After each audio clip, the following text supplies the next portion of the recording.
Walk through an American airport today.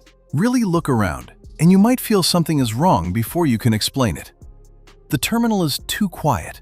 There are empty seats at gates that used to be packed shoulder to shoulder. Whole stretches of concourse sit dim and still. Shops that once stayed open late are shuttered by evening. And the planes, when you look closely through the windows, are pulling away with rows of empty seats. For most of the last century, a busy airport was the heartbeat of a confident country. The sound of people going places, chasing something, coming home. But that heartbeat is fading. Quietly, terminal by terminal, America's airports are emptying out. And the reasons why say something unsettling about where the country is going. Start with what you can see with your own eyes, because the feeling is real, not imagined. Travelers and airport workers across the country have been describing the same thing. Concourses that used to roar with noise now carry a strange hush. Gate areas with more empty chairs than people. Security lines that move too fast. Departure boards quietly thinning out as routes disappear.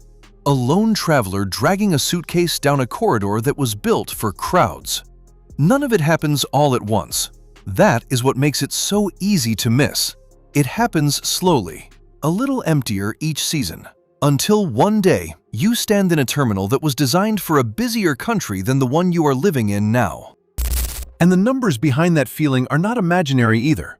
By many measures, fewer people are passing through America's airports than the industry expected, and the gap is being driven by forces that are not going away. To understand it, you have to look at who has stopped coming. And the first group is the one America counted on most. The first reason the terminals are emptying is that the world has started staying home. For years, the United States was one of the most visited countries on Earth, and international visitors poured billions of dollars into the economy every year. They filled the international terminals, the hotels, the restaurants, the tourist towns. But recently, reports from across the travel industry have pointed to the same troubling trend. International arrivals to the United States have been falling. Visitors from neighboring countries and from Europe, who used to come by the millions, have been canceling and choosing other destinations. Part of it is the strong dollar, which makes a trip to America painfully expensive for a foreign family. Part of it is the friction, the cost, and the hassle and the uncertainty of getting in. And part of it is something harder to measure, a sense that America simply feels less welcoming, less stable, less like the place they once dreamed of seeing. Whatever the mix of reasons, the effect is the same. The world is voting with its feet, and a lot of those feet are no longer walking through American airports. The second reason is closer to home, and in some ways it is sadder. Americans themselves are pulling back on travel. For generations, the family trip was almost a birthright. You saved up, you loaded the bags, you flew somewhere, and you came back with stories. But the math of an ordinary American life has changed. Groceries cost more. Rent costs more. The price of nearly everything has climbed, while paychecks struggle to keep up. And when a family is choosing between filling the refrigerator and filling an airplane seat, the trip is the first thing to go. Travel has quietly become a luxury again, the way it was generations ago. Something many working families simply can no longer justify. So they cancel the summer plans, they drive instead of fly, or they do not go at all. And every one of those quiet decisions, multiplied across millions of households, drains a little more life out of the terminals. The empty seats at the gate are not an accident. They are the sum of countless families deciding they cannot afford to be there. The third reason struck at one of the airport's most dependable crowds, and it never came back. Business travel. For decades, airports ran on the steady rhythm of people in suits, flying out Monday morning, flying home Thursday night, again and again, week after week. The business traveler was the airline's most valuable customer and the terminal's most reliable face. Then the world learned it could do much of that business without ever leaving home. The meeting that once required a flight became a video call. The conference became a webcam. The handshake became a screen. And even as life moved on, that business traffic never fully returned. By most estimates, it still sits well below where it was before, and a meaningful slice of it is simply gone for good. replaced by habits that no longer need an airport at all. Take away a steady stream of the most frequent flyers, and the quiet in the terminal gets a little deeper. The empty Monday morning gates tell that story without saying a word.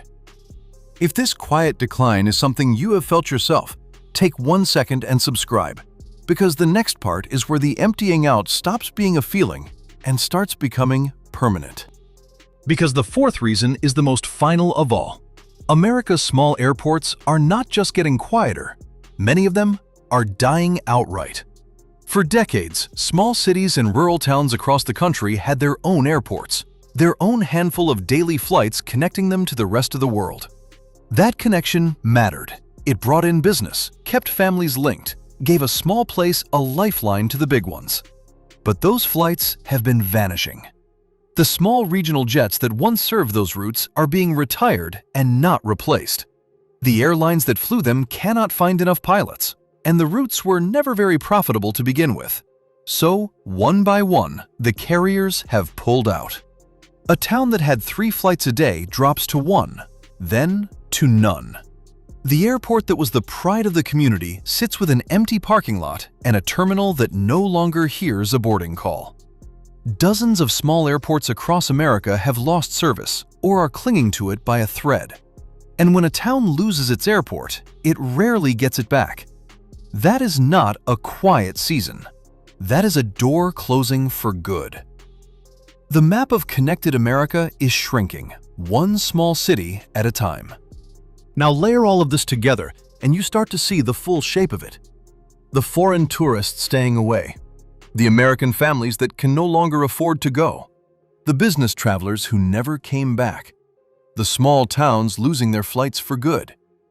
Each one alone is a problem the industry might weather. All of them at once, in the same few years, is something else. It is a slow, compounding emptying out, and you can read it in the silence of the terminals. The airports were built for a country on the move, a country that was growing, traveling, confident about tomorrow. They are now serving a country that is staying home, counting its dollars, and quietly wondering what happened. And here's the part that makes this moment feel so strange. All of this was supposed to be reversing right now. America is hosting the world's biggest sporting event, a tournament that draws millions of visitors from every corner of the planet. It was meant to be the great comeback. The summer the foreign crowds flooded back, the hotels filled, and the terminals roared to life again. The whole industry braced for the surge. And yet, even with the eyes of the world turned toward America, the airports have not filled the way everyone promised they would. The crowds that were supposed to arrive in waves came in trickles. The boom that was meant to save the season exposed the truth instead. If even the biggest event on Earth cannot fill these terminals, then the emptiness is not a temporary dip waiting for the right occasion to end.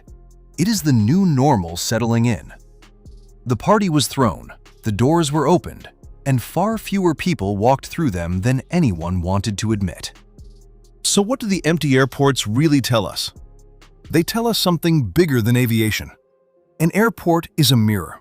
It reflects whether a country is moving or standing still, opening up or closing in, drawing the world toward it or pushing the world away.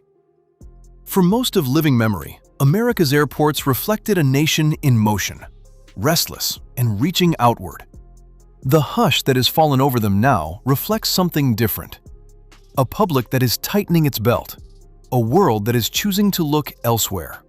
A confidence that is quietly drained away, leaving behind these vast, beautiful, half-empty buildings as monuments to a busier, surer time.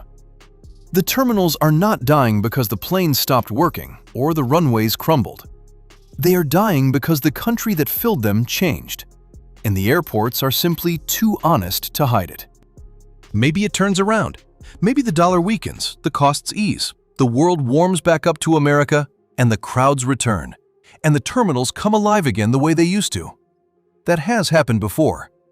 But standing in one of these quiet concourses today, watching a few scattered travelers move through a space built for thousands, it is hard not to feel that you are witnessing the end of something. Not a crash, not a collapse you can point to on a single day, but a slow fading. A long, quiet goodbye to an era when America was the place everyone wanted to go and everyone could afford to. The empty terminals are not screaming. They are whispering. And what they are whispering is that something has changed in this country, quietly, while most of us were not paying attention. So the next time you find yourself in an American airport, take a moment and really look. Notice the empty chairs, the dim shops, the gates with no line, the planes pulling away half full. You are not imagining it. You are seeing the early signs of a country turning inward, told in the language of empty space. Subscribe, because next we are looking at the American tourist towns that built everything on visitors who are no longer coming, and what happens to a place when the crowds simply stop. Until then, listen to the quiet. It is trying to tell you something.